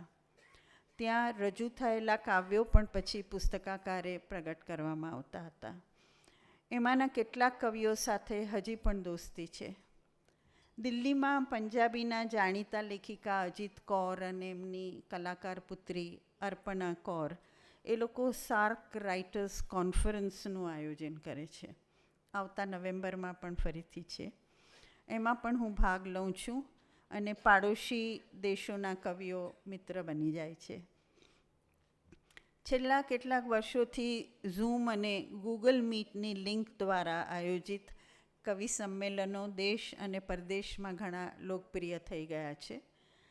તો કેટલાક સાથે હું પણ જોડાઈ છું. એમાં મજાની વાત એ હોય છે કે એક વિષય અથવા એક ચિત્ર આપવામાં આવે છે અને તેના પર બધાએ કવિતા લખવાની અને નક્કી કરેલા દિવસે એનું વાંચન કરવાનું. તો એમાં કેન્યાની એક યુનિવર્સિટી તરફથી કેસ્ટ્રિચ પોએટ્રી ફેસ્ટિવલ થાય છે અને જર્મનીમાં એક જાણીતા કવિ જીનો લેઇનવેબર એ ઓનલાઈન વંચાયેલા બધા કાવ્યોનું પુસ્તકાકારે પ્રકાશન પણ કરે છે. ઇન્ડોનેશિયામાં ધ ડે ઓફ હીરો ઉજવાય છે. મને કવિતા વાંચવાનું આમંત્રણ મળ્યું ઇન્ડોનેશિયાનું, ત્યારે મને થયું કે હીરો શા માટે, હું હિરોઈન પર લખીશ. અને પછી મેં કસ્તુરબા પર એક કાવ્ય લખ્યું અને એ પણ આમાં મૂકવામાં આવ્યું છે. આસામના એક પ્રાધ્યાપિકા છે, ભાષા નામનું ઓનલાઈન ફોરમ ચલાવે છે. દિલ્હીમાં પણ એક કવિયત્રી ફોરમ ચલાવે છે, જેમાં મેલ ફિમેલ બધા ભાગ લે છે. એનું નામ છે સેન્સીસ એન્ડ સેન્સિટિવિટી. પછી એક ડૉક્ટર H.K. કોલ હતા, એ પોએટ્રી સોસાયટીના પ્રેસિડન્ટ હતા અને એમણે ઋતુઓ અને નવરસ પર કાવ્યો લખાવ્યા હતા. તો દૂરદર્શનની નેશનલ ચેનલ પર ભારતીય ભાષાના કવિઓના દેશપ્રેમના કાવ્યોનો કાર્યક્રમ થયો હતો અને એમ તો આમ કોઈને કોઈ નિમિત્તે હું કવિતાઓ લખતી ગઈ. આમ જુઓ તો આમંત્રણો આવતા હતા અને એ રીતે હું લખતી હતી. ગુજરાતી કાવ્યો રાજભાષા, પરબ, શબ્દસૃષ્ટિ, કવિલોક, નવનીત સમર્પણ, વિશ્વા જેવા સામયિકોમાં અને ઓનલાઈન મેગેઝિન નિસ્યંદનમાં પ્રગટ થયા. આમણે જે પરસ્પર આશ્રિત પુસ્તકોની જે વાત કરી એ નવનીત સમર્પણમાં છપાયું હતું હમણાં. અને હિન્દી અને અંગ્રેજી કાવ્યો the journal of Indian writing in ઇંગ્લિશમાં, કેન્દ્રીય સાહિત્ય એકેડેમીના સામયિકોમાં, આમણે જે રેતીની વાત કરી રઘુવીરભાઈએ, એ સાહિત્ય એકેડેમીનું સમકાલીન હિન્દી મેગેઝિનમાં પણ આવી અને પછી એ લોકોનું જે ઇંગ્લિશમાં નીકળે છે મેગેઝિન, એમાં ઇંગ્લિશ વર્ઝન પણ એનું આવ્યું હતું. એટલે મને એનો જ આનંદ હતો કે ક્યાંક ક્યાંક હું વાંચી શકું છું, ક્યાંક ક્યાંક એ છપાય પણ છે અને I was happy with that. પણ એક દિવસ મને નંદિતાએ કહ્યું કે માં, તમે આટલી બધી કવિતાઓ લખી છે તો એને તમારે પુસ્તકાકારે પ્રગટ કરવી જોઈએ. ત્યાં સુધી મને એ સૂઝ્યું જ નહોતું કે એનું પુસ્તક પણ છપાઈ શકે. પણ એણે કહ્યું એટલે પછી મેં હાથે લખાયેલી છપાયેલી કવિતાઓ શોધવા માંડી અને એમાં કેટલીક રહી પણ ગઈ હશે. અને પછી સંયોગવશાત અમદાવાદમાં નવજીવન ટ્રસ્ટની ઓફિસમાં વિવેકભાઈ સાથે એ કવિતાઓની વાત નીકળી. વિવેકભાઈએ કહ્યું કે અમે લોકોએ 2017થી નવજીવન સાંપ્રત શરૂ કર્યું છે અને એમાં કન્ટેમ્પરરી રાઇટર્સ, પોએટ્સ એ લોકોના પુસ્તકો છાપીએ છીએ. ત્યારે એમણે કહ્યું કે તમારું કોઈ હોય તો. એટલે મેં કહ્યું કે હા, કારણ કે નંદિતાએ કહેલું એટલે મેં કવિતાઓ તો ભેગી કરી હતી, પણ મને થયું કે ગુજરાતી કવિતાઓ તો ગુજરાતમાં છપાશે ને હિન્દી દિલ્હીમાં છપાશે ને અંગ્રેજી કોને ખબર હિન્દીમાં કે દિલ્હીમાં કે બીજે ક્યાંક છપાશે. તો વિવેકભાઈ કે અમે ત્રણેય છાપશું એક પુસ્તકમાં. એટલે મને થયું કે આ કોને ખબર મને રાજી કરવા માટે કહી રહ્યા છે. એટલે પછી હું તો દિલ્હી ચાલી ગઈ. ગયા પછી મેં નંદિતાને વાત કરી તો મને કે પણ પૂછી તો જુઓ. એટલે પછી મેં એમને મેસેજ કર્યો કે તમે મને રાજી કરવા કીધું હતું કે યુ આર રિયલી ઇન્ટરેસ્ટેડ. તો એમણે એટલી સહજતાથી કહ્યું કે હા, મોકલી આપો ને. એટલે પછી મેં બધું ઈમેલથી કાવ્યો બધા મોકલી આપ્યા અને સાચું કહું તો નંદિતા અને વિવેકભાઈને કારણે જ આ 3 ભાષામાં લખેલી કવિતાઓ મારી 81 વર્ષની ઉંમરે પુસ્તકાકારે પ્રકાશિત થઈ રહી છે. એટલે આ મારો પહેલો કાવ્ય સંગ્રહ છે અને કદાચ છેલ્લો, અને એ માટે એ બંનેનો ખૂબ ખૂબ આભાર. હવે હું વાચકોના પ્રતિભાવની રાહ જોતી રહીશ ને આશા રાખું છું કે હજી પણ કાવ્યો લખતી રહું. આપ સૌ આવ્યા એને માટે ખૂબ ખૂબ આભાર આપ સૌનો. Thank you.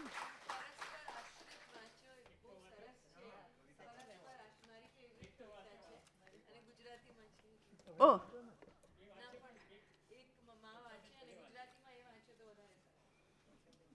Okay, page 49. આ એકચ્યુઅલી મારા ઘરે જે બધા આ ચંપાની જે વાત કરી રઘુવીરભાઈએ પણ એ પણ મારી બાલ્કનીમાં જ એક ચંપો છે જે 40 વર્ષથી એ જ કુંડામાં છે. અને એ શિયાળામાં એના પાંદડા ખરી જાય અને પછી જ્યારે ઋતુ બદલાય ત્યારે એમાં કૂંપળ ફૂટે ત્યારે મને ખબર પડે કે ઋતુ બદલાઈ રહી છે. એટલે મને ખબર પડે તે પહેલાં ચંપાને ખબર પડે, એને લીધે એ કાવ્ય લખાયેલું. તો આ પણ મારા ઘરમાં જ જે ચારે બાજુ પુસ્તકો જ પુસ્તકો છે. જમવાના ટેબલ પર પણ, ખાટલા પર પણ. પછી કોઈ આવવાનું હોય ત્યારે હું બધા પુસ્તકો ખસેડીને ખાટલા નીચે મૂકી દઉં, જરા જગ્યા કરી આપું લોકોને બેસવાની. તો એના વિશે છે પરસ્પર આશ્રિત, એનું ટાઇટલ છે. કેવી ખીચોખીચ અડાઅડ ઊભી આડી પડી છે જુદા જુદા આકારની ચોપડીઓ. ત્યાં પડી પડી મને તાકે છે, મૌન ચીસોથી કાનમાં કહે છે, મને અડ તો ખરી, આ ધૂળ ઝાટક તો ખરી, અને ક્યારેક અમારામાંથી કોકને ખોલ તો ખરી. ખેતરમાંથી સારો પાક ઉતારવા જંગલી ઘાસને મૂળ સોતું ઉખાડવું પડે. કામની અને મનગમતી ચોપડીઓ તો જ દેખાય જો ત્યાં પણ કેટલીકને દૂર ખસેડાય. એકવાર હિંમત કરી અડધી ચોપડીઓને કાર્ડબોર્ડના કાર્ટનમાં ભરી ને પુસ્તકાલયોમાં સસ્નેહ ભેટ આપી દીધી. હાશ, કેવી મોકળાશ લાગે છે. પણ 6 મહિનાએ નહોતા થયા ત્યાં એક કૂતરીને 7-8 ગલુડિયા જન્મે તેમ ચોપડીઓ વિયાતી ગઈ. પાછલી સંતાતી ગઈ ને નવી ખડખડાટ હસતી હાથ પગ પસરાવીને સામે લંબાતી ગઈ. આવી સંતા કુકડીમાંય મને ખબર છે કોણ ક્યાં સંતાણું છે. મિર્ઝા ગાલિબ ડાબે ખૂણે છે તો મેઘાણી જમણે ખૂણે. સ્ત્રી સશક્તિકરણ એની ઉપરના ખાને તો ગાંધીજીના તો 3 ખાના. સૌથી ઉપલે ખાને ધૂળની ચાદર ઓઢીને સંગીત, નૃત્ય, ચિત્રકળા જઈને બેઠા છે. અને નીચલે ખાને મોટા મોટા સંદર્ભ ગ્રંથો આડા પડ્યા છે. બધું જ કામનું છે. કોઈએ પ્રેમથી પુસ્તક દીધું છે તો કોઈ અજાણ્યાએ અહોભાવથી. આમાંનું એક પણ પુસ્તક પસ્તીમાં જવાની ના પાડે છે. દરેકના પાના પરથી ટપકે છે એના રચયિતાના ઉદ્ગારો, ચિત્કારો, હાશકારો. ક્યાંકથી ટપકે છે આંસુ તો ક્યાંકથી પ્રેમનું ઝરણું, ક્યાંક યુદ્ધનો હાહાકાર તો ક્યાંક હકની લડાઈઓ. આ બધાની વચ્ચે હું શ્વસું છું, અવાજોને ઓળખું છું. કોને અડું અને કોને પંપાળું, કોને ખોલું અને કોને છાતી સરસું ચાંપું. ના, હું ભેદભાવ નહીં કરું. હવાની જેમ આ બધી ચોપડીઓને વીંટળાઈ વળું છું. ધૂળને પણ ફેફસામાં ભરી લઉં છું. એ જ મારો પ્રાણવાયુ. એ છે તો હું છું, અને હું છું તો એ છે. પરસ્પર આશ્રિત. Thank you.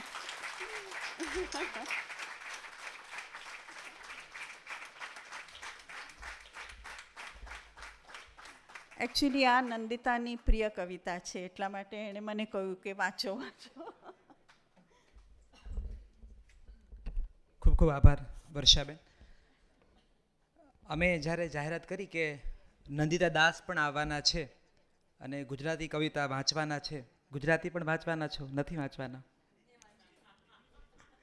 પણ એમને ગુજરાતી આવડે છે કે નહીં એવું ઘણા યુવાનોએ મને પૂછ્યું હતું. એમને ગુજરાતી ફાંકડું આવડે છે. અને રઘુવીરભાઈ, તમારા માટે કે નંદિતા દાસ બહુ સારા અભિનેત્રી છે અને ડિરેક્ટર છે.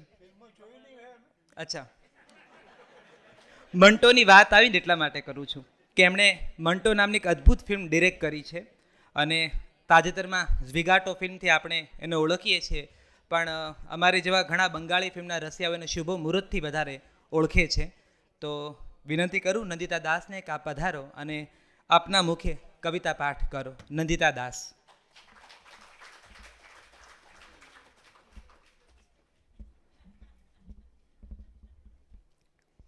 આદરણીય રઘુવીરભાઈ, ઉષાબેન, પ્રિય અને આદરણીય માં અને બધાને નમસ્કાર. ઇંગ્લિશમાં જેને કહેવાય નો પ્રેશર. વિવેકભાઈ, ઓફકોર્સ તમારા લીધે આ ચોપડી છે એટલે ભૂલાય જ નહીં. હું બહુ નર્વસ છું. આમ યુઝ્યુઅલી આટલી બધી નર્વસ નથી હોતી, કારણ કે શું ખોવાનું છે આપણે, હને. પણ આટલું બધું બધા સરસ બોલ્યા અને જે કવિતાઓ મેં સાંભળી છે ઓવર ધી યર્સ અને જુદા જુદા સંદર્ભોમાં, એનું વિશ્લેષણ ને એના વિશે વાતો અને એને એક નઈ દૃષ્ટિથી જોવાનું જે એક અનુભવ હું ત્યાં બેસીને જે કરતી હતી, એટલું સરસ હતું કે મને આમ થતું હતું કે રામભાઈ મને ન બોલાવે તો કેટલું સારું. બધા આમ વિચારે કે ભાઈ અભિનેત્રી છે એટલે સરસ રીતે બોલી જ શકશે, પણ એવું નથી. અમે પોએમ નથી વાંચતા ફિલ્મોમાં કે સ્ટેજ પર. અને ઘણા લોકો આમ કોઈક જગ્યામાં અમે જઈએ ને પછી કહે કે કોઈ ડાયलॉग સુના દીजिए ना आपकी फिल्म का. तो मैं कही कि भाई हम शाहरुख खान अमिताभ बच्चन नहीं है, हमारी फिल्मों में डायलॉग लगे तो वो गलत हो जाएगा. એવી જ રીતે મને કંઈ આમ, હું પોએટ્રી વાંચું છું પણ આમ મોટે મોઢે આવી રીતે વાંચવાનો બહુ કંઈ આમ એવી કંઈ તક મળી નથી, એટલે please bear with me. Gujarati કવિતા નથી વાંચવાની કારણ કે માએ કહું કે તું નહીં સારી રીતે વાંચી શકે, એટલે તો હું હિન્દી ને થોડાક ઇંગ્લિશની વાંચીશ. અને મારું હોમવર્ક બહુ જ નબળું છે કારણ કે સમય ન મળ્યો, એટલે મેં એક જ વાર આમ જલ્દીમાં વાંચી લીધું છે, એટલે પ્લીઝ ક્ષમા કરજો જો બરાબર ન હોય તો. વર્ષા નામ છે એટલે વર્ષા પરની એક કવિતાથી શરૂ કરું છું. એનું નામ છે આહ છલક ગઈ. એક લહેર કहीं से छू गई, रीतेपन में रति भर गई, संभल कर मैं चली फिर भी छलक गई, उतराई मुस्काई सकुचाकर ली अंगड़ाई, जाने अनजाने लजाई लो फिर भी छलक गई, फूल पे बैठी तितली पंखुड़ियाँ कांपी इतनी कि मैं मचल गई, बिना वजह फिर छलक गई, मौजों सी उत्ताल में बेकाबू मन का तूफान, उछल कर नाच रही, देखो ना फिर से छलक गई, झनझना उठा मन मेरा, बादल उमड़े गरजाए, बिजली कौंधी कि मैं तो रिमझिम बरस गई. તો આ વર્ષા નામથી તમે બરસો જ છો માં, અમારા પર પણ કોઈક વાર.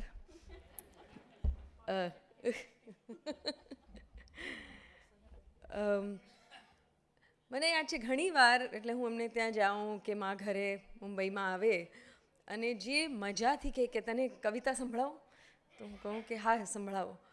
અને ઘણા આર્ટિસ્ટને હું મળું છું, હું પોતે પણ એક જાતનું આર્ટ ફિલ્ડ, સિનેમા, થિયેટર, લખવાનું પણ થોડું કરું છું. આજકાલ એસ્પેશિયલી એવું થઈ ગયું છે કે આર્ટિસ્ટ પણ થોડા ડરવા માંડ્યા છે કે ભાઈ જજમેન્ટ બહુ છે કે લોકોને ગમશે નહીં ગમે, એની જરા વધારે આપણે સરસ રીતે સજાવી લઈએ. એવું કંઈ જ નથી. મને એ બહુ મજા આવે છે કે જે મનમાં આવે છે એની જે હોશ છે, એની જે મજા છે, એ મજાથી માં મને બેસીને સંભળાવે કવિતા. તો એ સૌભાગ્ય દીકરીને જ મળે, સોરી. પણ એક બીજી કવિતા છે હિન્દીની. एक सपना था गुनगुनाने का, तूफान की तरह साएं साएं, चलती जुबां का रुख बारिश की बूंदों से पलट देने का, रंगों में उबलते रक्त को पुष्पों के स्पर्श से शीतल करने का, एक सपना था हवा में लहराने का, टिमटिमाते तारों को देखते देखते, घास में लेटते लेटते अंगड़ाई लेने का। और भी बहुत कुछ कहना था, सुनना था, ऐसा भी एक सपना था। सपनों की परतें एक पर एक जमती गईं। गुनगुन आवाज भीतर ही भीतर बहुत नीचे कहीं दब गई। उन सपनों में फिर एक बार झांकना था, एक एक को टटोल कर मुस्कुराना था, पर आंखें मूंदी ही नहीं। सपने जम जम कर, दब दब कर भारी चट्टान बन गए। न जाने कहाँ खो गए, यों पत्थर कैसे हो गए। अचानक एक दिन भूचाल आ गया। चट्टान के बीच फंसी वो गुनगुन सांसों की एक किरण पाताल के परतों को चीरती हुई निकल आई, एक पौधे की तरह। सपनों ने सिर उठाया सुबह के सूरज सा। सदियों से सिसकती अंधियारी गुफा में उजाला ही उजाला। गुनगुन और सांसों की किरण, અદમ્ય જીજી વિશા. આમ એમને પૂછ્યું એનો અર્થ શું, તો એમણે કહ્યું કે બોલો માં, અદમ્ય મેં ભૂલી ગઈ છું. અદમ્ય ઇરરિપ્રેસિબલનું મેં પછી તમને હિન્દી પૂછ્યું હતું, શું હતું? જીવવાની, હા, sort of relentless desire to live. એટલે અદમ્ય જીજી વિશા. इनके होते सपनों का दफन, गीतों पर कफन असंभव। मैं मुस्कुराई, सपनों के फव्वारे में नहाई.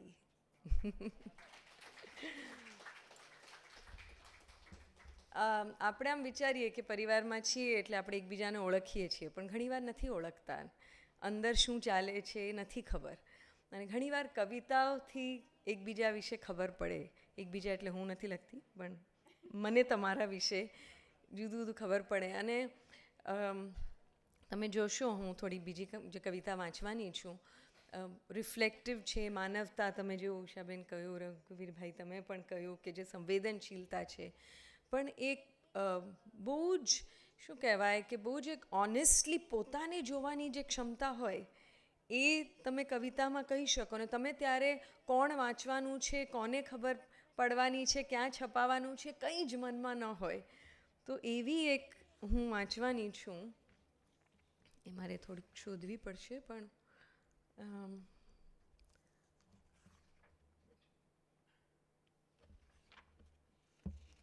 Is that the English one? જ્યારે હા, ઇંગ્લિશમાં આવશે, હું પછી વાંચીશ. એક સરસ એમનું એક સેન્સ ઓફ હ્યુમર જે છે, એમને જો કે જોકથી કોઈ પણ નાના જોકમાં પણ બહુ જ હસવું આવે છે. તમને વાત કહી દઉં, એટલું હસવું આવે છે કે રડવું આવે છે. અને એ જોઈને મને અને સિદ્ધાર્થને બહુ હસવું આવે છે, કારણ કે અમને જોક તો ખબર નથી, પણ માં એટલું બધું હસે છે. એટલે એ જે એક સેન્સ ઓફ હ્યુમર જે એમના અંદર છે, એની એક સરસ કવિતા છે. એમાં એમણે બેટી લખ્યું છે, પણ આવું મેં કોઈ દિવસ આવું કર્યું નથી. એટલે તમે મને નહીં વિચારતા જ્યારે આ કવિતા તમે જ્યારે સાંભળો, પણ મા દીકરીની કવિતા છે એટલે વાંચું છું. कोई चीज़ अगर उसकी जगह पर वापस न रखी हो तो मुझे नहीं मिलती है. चश्मा तो रोज़ खो जाता है और बिना चश्मे के चश्मा ढूंढना अंधेरे में काला छाता ढूंढने के बराबर है. एक दिन मेरी बेटी ने इस परेशानी का हल निकाला. बड़ी सी अलमारी बनवाकर उसके हर दराज पर क ख ग घ लिखवाया. फिर मुझे समझाती हुई बोली, अब चश्मा च में रखना और घड़ी घ में. हो गई ना जिंदगी आसान, बेकार हो रही थी परेशान. मुझे भी लगा कि आइडिया अच्छा है. चश्मा च में और घड़ी घ में, रुमाल र में और कलम क में. एक दिन मैंने च से चश्मा उठाया, घड़ी के लिए घ का दराज खींचा, पर घड़ी तो लापता. पूरा दराज टटोला, बेटी को बुलवाया. बेटी भी सोच में पड़ गई, अरे ये कैसे गायब हो गई. तब मैं बैठ गई चुपचाप. बेटी को बिठाया पास, उसका हाथ थामकर कहा, बेटी आंखें मूंदो, अपने भीतर झांको. जिंदगी क्या इतनी आसान है, कलम को क में रखने भर का काम है. जिंदगी क्या इतनी आसान है, कलम को क में रखने भर का काम है. दिमाग में बिजली कौंधी, मैंने ध का दराज खींचा. दिमाग में बिजली कौंधी, मैंने ध का दराज खींचा और घड़ी जोर से हंस पड़ी. ध से कोई वास्ता नहीं, फिर भी मजे से बैठी थी. ध से कोई वास्ता नहीं, फिर भी मजे से बैठी थी. अब ध बोला, अजनबी होने पर भी मैंने इसे संभाला. गलती सबसे हो जाती है, बस दिल को रखा खुला खुला. अब बेटी का माथा ठनका, उसने द का दराज खींचा, भीतर धड़कते दिल को पाया. छ का दराज खींचा, दिल वहां भी धड़क रहा था. उसने जो भी दराज खींचा, हर दराज में दिल को पाया. तब माँ से लिपट कर बोली बेटी, हाँ माँ, जो दिल हर दराज में हो, उसका कुछ भी कभी भी नहीं खोता है.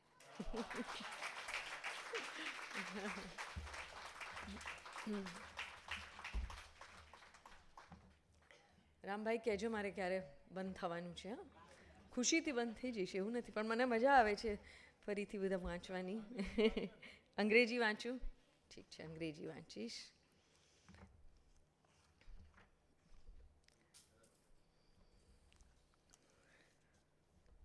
આ ડ્રીમની મેં તો વાંચી લીધી ને, Sapna. I already did it in Hindi, so I shall. તો હું જે તમને કહેતી હતી કે કોઈક વાર એવી ઊંડી વાત આવી જાય કવિતામાં જે આપણે ઘણીવાર આમ વાતચીતમાં ન કરીએ, અને તમે એટલા વલ્નરેબલ થઈ જાઓ કે કંઈ પણ કહી શકો કવિતાની.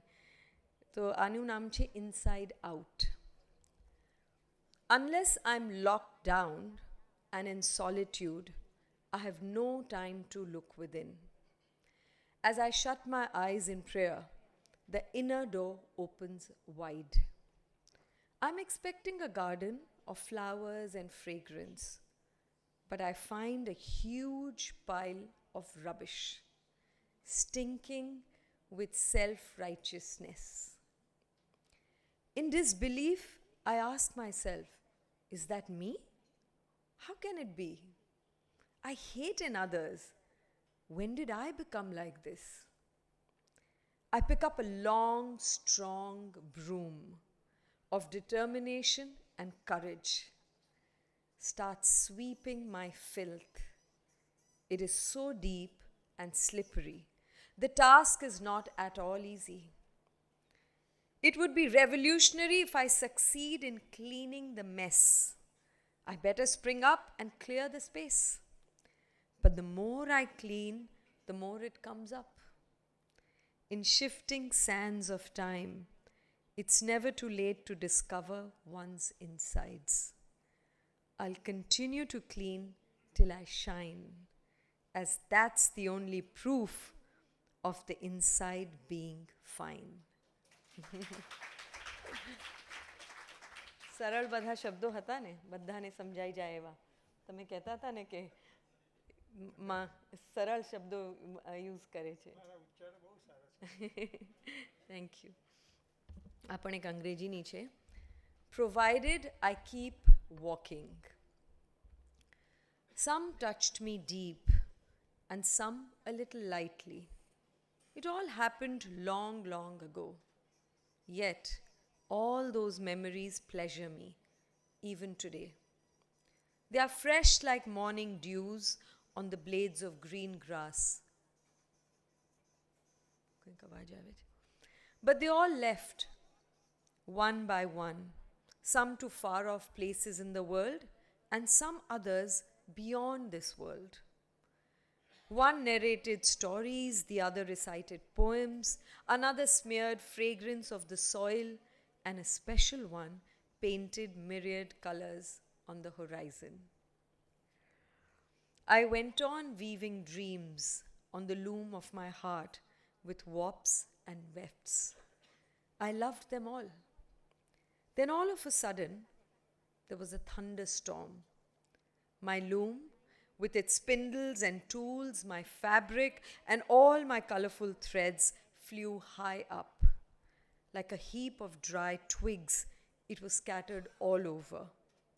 Some poked my arms, some brushed my bosom, while some scratched my cheeks. I felt an emptiness, very deep, very vast. It shook my soul. I was caged in vacuum, in stillness, in silence, between two notes of ephemeral music. Then, for no reason, quite unintentionally, I peeped within me and realized nothing was lost. My present is a gift of the past, inextricably linked, more beautiful, more bright, like a sunny side up. I shall continue to walk and continue to breathe, taking in those fragrances and rainbow colors with open arms. They will adorn my tomorrow, provided I keep walking.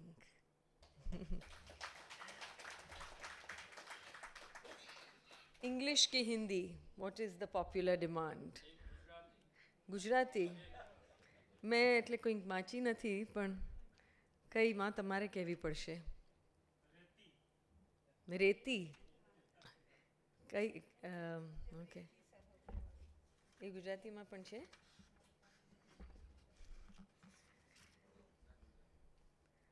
રેતી આ સરસ છે કે તમે આલ્ફાબેટિકલી કર્યું છે page 36 અમે જરાય વાંચી નથી એટલે કેટલાક શબ્દો જો ન આવડતા હોય તો તમે બધાને પૂછી જઈશ સરહદની આ બાજુ હોય કે પેલી બાજુ ચોગમ ફેલાયેલી છે રેતી સરહદની આ બાજુ હોય કે પેલી બાજુ ચોગમ ફેલાયેલી છે રેતી આ છે થારનું રણ કંઈક મંટોની વાર્તા જેવું કયું હિન્દુસ્તાન અને કયું પાકિસ્તાન ક્યાં રોકાઉં કઈ ધરતી પર ચાલું સરખા છે ચહેરા અને સરખી છે ભાષા કઈ મારી છે ને કઈ તારી તે કેમ કરીને જાણું રેતી ક્યાંય બંધાતી નથી અહીંથી ઉડીને ત્યાં પડી અને ત્યાંથી ઉડીને અહીં વાદળ અને વરસાદની જેમ એને નથી સરહદનું બંધન માણે છે આઝાદીનો આનંદ બેપગો માણસ દોરે છે લીટીઓ અને બંધાઈ જાય છે પોતે જ દોરેલી સરહદોમાં મન થાય છે કે એક બીજ બની જાઉં અને ચકલીની ચાંચમાંથી ટપકીને ક્યાંય પણ ઉગી જાઉં તમે એનો ઉલ્લેખ કર્યો તો હા મન થાય છે કે એક બીજ બની જાઉં અને ચકલીની ચાંચમાંથી ટપકીને ક્યાંય પણ ઉગી જાઉં વાદળ વરસાદ અને રેતીની જેમ સરહદની આ બાજુએ કે પેલી બાજુએ રણની રેતી પર કે દૂરની જમીન પર આ ધરતી મારી અને આ તારી પણ હવા આપણા સૌની અને માનવતા પણ આપણે દેખાઈએ અનેક પણ વાસ્તવમાં છીએ એક લીટીની આ બાજુએ કે પેલી બાજુએ કે પછી સાત સાગરની આ બાજુએ કે પછી પેલી બાજુએ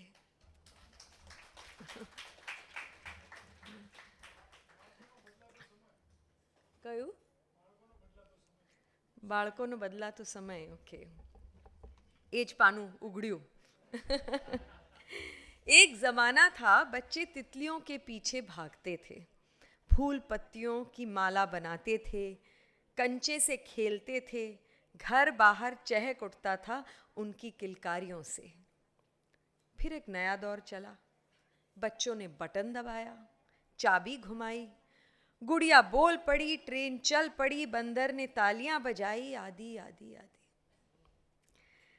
बाद के दौर में बच्चा बैठा है कीबोर्ड पर उंगलियां चलाता है सामने रखे मॉनिटर में ठाए ठाए गोलियां चलती हैं आकाश से आग बरसती है यदि न मार पाया तो हार की हताश होगी और अगर खून बह गया और अगर खून बह दिया तो जीत की खुशी।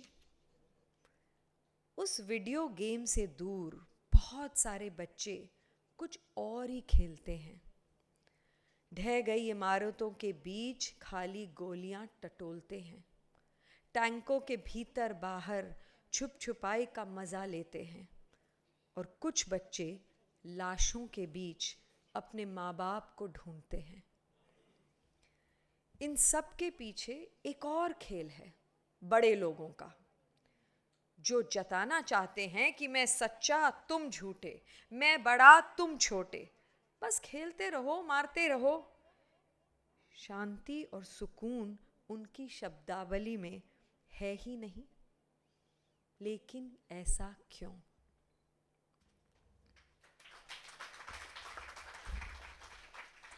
સોરી, મેં થોડુંક ભૂલ કરી લાસ્ટ લાઇનની.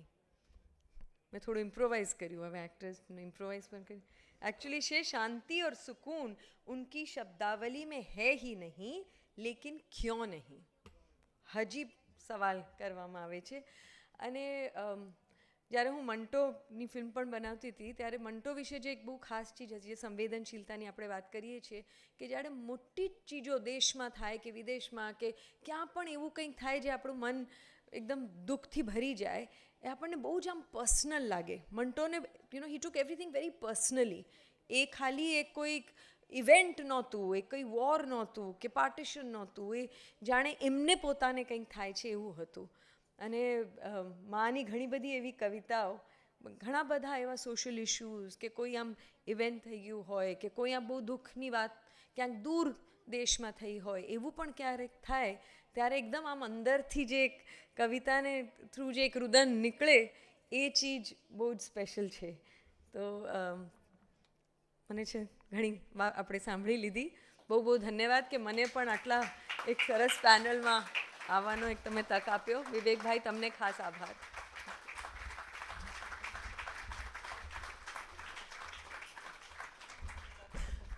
ખૂબ ખૂબ આભાર નંદિતાજી. નવજીવન ટ્રસ્ટમાં વર્ષાદાસનું કામ પ્રગટ થયું, પણ મારે એમને પણ જરા નંદિતા દાસને રિમાઇન્ડ કરાવવું છે કે તમારો સંબંધ 1.5 દાયકા જૂનો છે નવજીવન સાથે. આથી 15 વર્ષ પહેલાં ગાંધી આશ્રમમાં એક સુંદર મજાની ઇવેન્ટ થઈ હતી. નવજીવન ટ્રસ્ટ અને ચેન્નઈનું કરા ડિટેલ્સ એ બંને સાથે મળી બાપુની આત્મકથાનું ઓડિયો બુકનું આખું કામ થયેલું. શેખર કપૂર અને નંદિતા દાસનો એમાં અવાજ હતો અને એ 1.5 દાયકા જૂનો એક આ ઉપક્રમ રચાયો હતો. આજની આ સુંદર સાંજ આપણે કવિતાના ખોળામાં વિતાવી. આદરણીય રઘુવીર ચૌધરી, ઉષા ઉપાધ્યાય, વર્ષા દાસ, નંદિતા દાસ, સિદ્ધાર્થ દાસ, અમારા નવજીવન ટ્રસ્ટના ચેરમેન વિવેક દેસાઈ, અમારા પરામર્શક કપિલ રાવલ, ટ્રસ્ટી સોહમભાઈ અને આપ સૌનો ખૂબ ખૂબ આભાર માનું છું. થોડીક વિગતો તમને આવનારા કાર્યક્રમની આપી દઉં છું. એ પહેલાં ફરી એકવાર તમને કહી દઉં છું કે આ પુસ્તક અહીંયા હૃદયકુંજમાં ઉપલબ્ધ છે. આપ આ ખાસ 200 રૂપિયા કિંમત સાથે આ પુસ્તક મેળવી શકશો.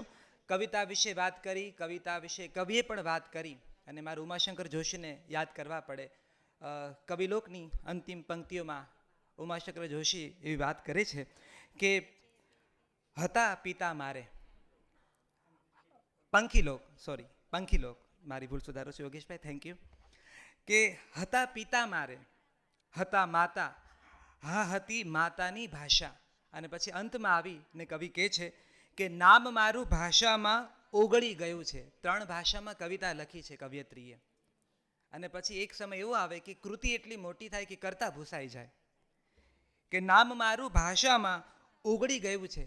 વેઇટ અ બીટ. છેલ્લો શબ્દ મૌન એ જ કહેવાનો હોય છે. અને હવે મૌન કયા કરશે અને કવિયત્રી સુધી ભાવકો આ કવિતાની વાત પહોંચાડશે. આવતા રવિવારે આપણે 29 સપ્ટેમ્બરે અહીંયા ફરી મળી રહ્યા છે. રમણીક મેઘાણીના 2 પુસ્તકો જે અપ્રાપ્ય હતા એને આપણે ફરી પ્રાપ્ય કરી રહ્યા છીએ. ગુરુદેવ મારા આંગણે, એ પુસ્તક ગુરુદેવ અમારા આંગણે, એના વિશે દેવાંગી ભટ્ટ વાત કરવાના છે.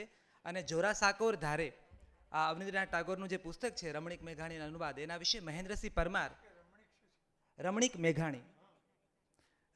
મેઘાણીના આ 2 પુસ્તકો મહેન્દ્રસિંહ પરમાર જોરાસાકોર ધારે વિશે વાત કરવાના છે. એ પછી 6 ઓક્ટોબરે હસીત મહેતા અહીંયા બેઠા છે આપણી વચ્ચે.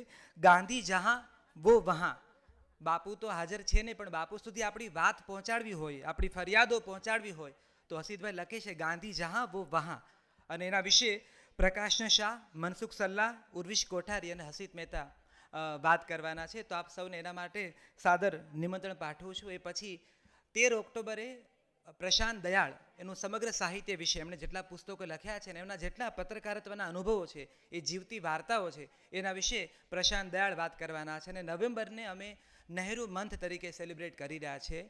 પંડિત જવાહરલાલ નહેરુના 3 ઉત્તમ પુસ્તકો નવજીવન ટ્રસ્ટ પ્રકાશિત થયા છે. એમાં નહેરુની જે આત્મકથા છે એના વિશે દીપક સોલિયા વાત કરવાના છે. અને મારું હિન્દનું દર્શન એના વિશે મિનલ દવે વાત કરવાના છે. અને અંતે વિશ્વ સાહિત્યનું જે રેખા દર્શન છે એના વિશે વિશાલ ભાદાણી વાત કરવાના છે. તો આપ સૌ ભાવકોને સાદર નિમંત્રણ પાઠવું છું. દરવાજા પાસે ડાયરી છે, આપ આપનો વોટ્સઅપ નંબર નોંધાવી શકો છો. તો વીતેલા કાર્યક્રમની યુટ્યુબ લિંક અને આવનારા કાર્યક્રમની વિગતો આપ સુધી પહોંચશે. આપ સૌનો ફરી આભાર માનું છું. શુભરાત્રિ.